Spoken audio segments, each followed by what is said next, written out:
Jòhánù orí 21. Lẹ́yìn nǹkan wọ̀nyí, Jésù tún fi ara rẹ̀ hàn fún àwọn ọmọ ẹ̀yìn rẹ̀ létí òkun Tìbéríà. Báyìí ni ó sì farahàn. Símónì Pétérù àti Tọ́másì tí à ń pè ní Dídímù àti Nàtáníẹ́lì ará Kánà ti Gálílì àti àwọn ọmọ Sébédè àti àwọn ọmọ ẹ̀yìn rẹ̀ méjì mìíràn jùmọ̀ wà pọ̀.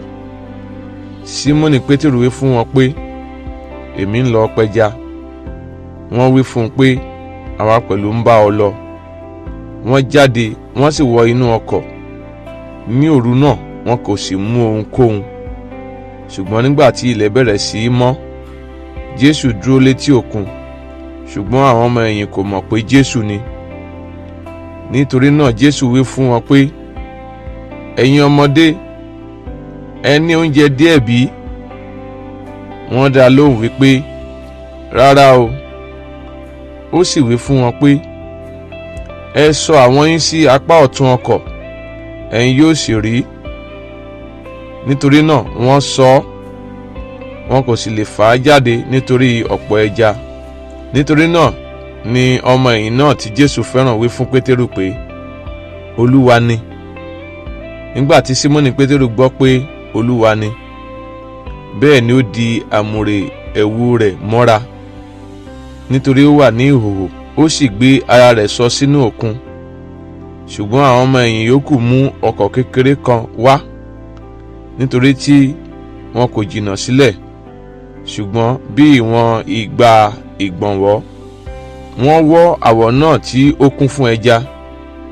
Nígbà tí wọ́n gúnlẹ̀, wọ́n rí iná ẹyìn níbẹ̀ àti ẹja lórí rẹ̀ àti àkàrà. Jésù wí fún wọn pé, ẹ mú nínú ẹja tí ẹ pa nísinsìnyí wá. Nítorí náà Símónì Pétérù gòkè, ó sì fa àwọ̀n náà wálẹ̀. Ó kún fún ẹja ńlá, ó jẹ́ 150. Bí wọ́n sì ti pọ̀ tó nì, àwọ̀n náà kò ya. Jésù wí fún wọn pé, ẹ wá jẹun òwúrọ̀. Kò sì sí ẹnìkan nínú àwọn ọmọ ẹ̀yìn tí ó jẹ́ bíi pé, ta ni ìwọ ń ṣe? Nítorí tí wọ́n mọ̀ pé Olúwa ni. Jésù wá, ó sì mú àkàrà, ó sì fi fún wọn, gẹ́gẹ́ bẹ́ẹ̀ sì ni ẹja. Èyí ni ìgbà kẹta nísinsìnyí tí Jésù farahàn àwọn ọmọ ẹ̀yìn rẹ̀ lẹ́yìn ìgbà tí ó jíǹde kúrò nínú òkú.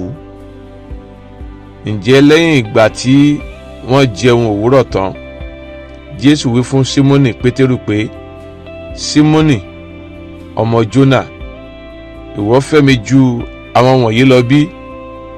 Ó sì wí fún un pé, bẹ́ẹ̀ ni Olúwa, ìwọ mọ̀ pé mo fẹ́ràn rẹ.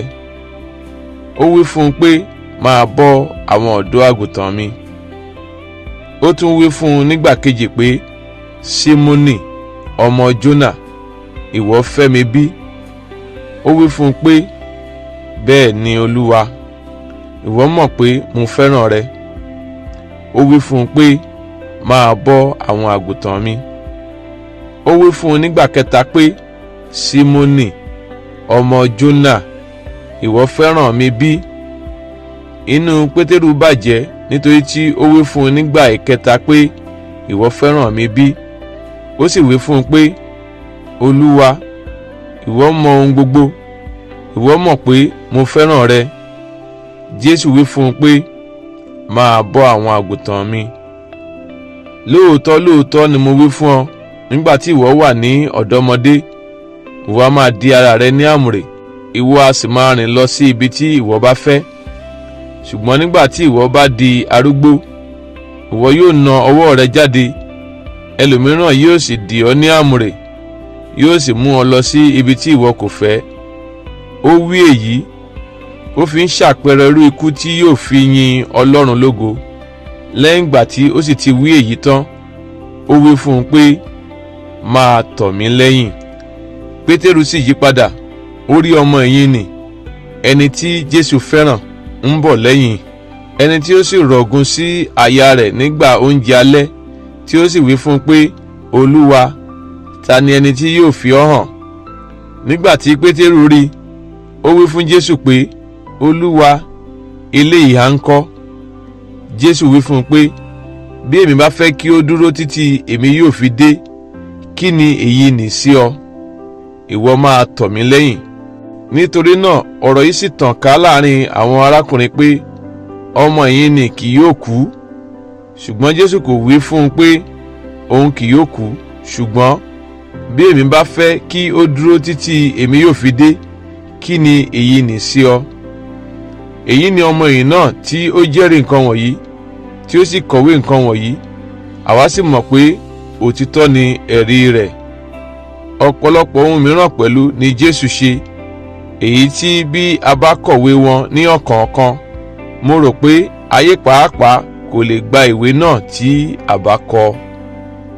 Àmín.